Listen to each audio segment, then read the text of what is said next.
Bonjour les enfants, bonjour à tous, j'espère que vous allez bien. Nous allons continuer sur cette belle Parashat Shemini, aujourd'hui le jeudi de Parashat Shemini, et nous allons commencer à parler un petit peu de la cacheroute, du fait que lorsque l'on va manger quelque chose, il faut toujours faire très attention de manger des choses cachères.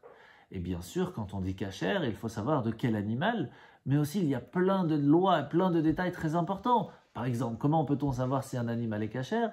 Il faut qu'il ait des sabots fendus et qu'il rumine.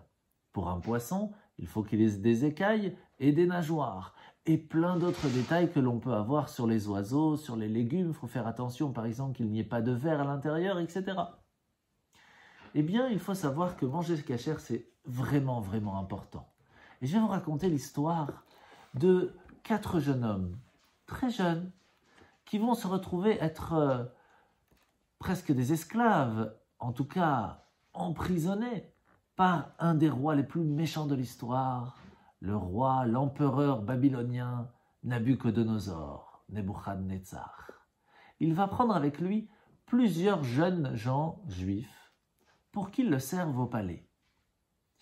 Et à ce moment-là, il va demander à ce qu'on leur serve de la très bonne viande et plein de bons repas faits dans le palais. Mais rien n'était cachère.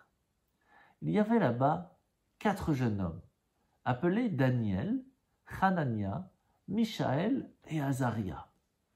Eux ont demandé au cuisinier de ne pas leur donner à manger, seulement quelques fruits et quelques légumes. Au début, le cuisinier avait très peur, parce que si il ne grandissait pas et n'avait pas assez de force, c'était sur lui que cela tomberait. Alors il leur a dit, on va faire un test. Si pendant une semaine vous mangez que des fruits et des légumes et que vous êtes aussi fort que vos compagnons, je continuerai ainsi. Et c'est ce qu'il fit. Et Hachem les aida. Et pendant plusieurs années, ils ont continué à manger cachère alors que pour eux c'était interdit.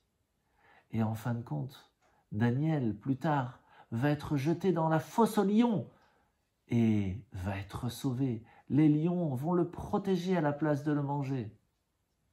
Et plus tard, Hanania, Michaël et Azaria vont être jetés dans une fournaise de feu. Et le feu ne va pas les brûler.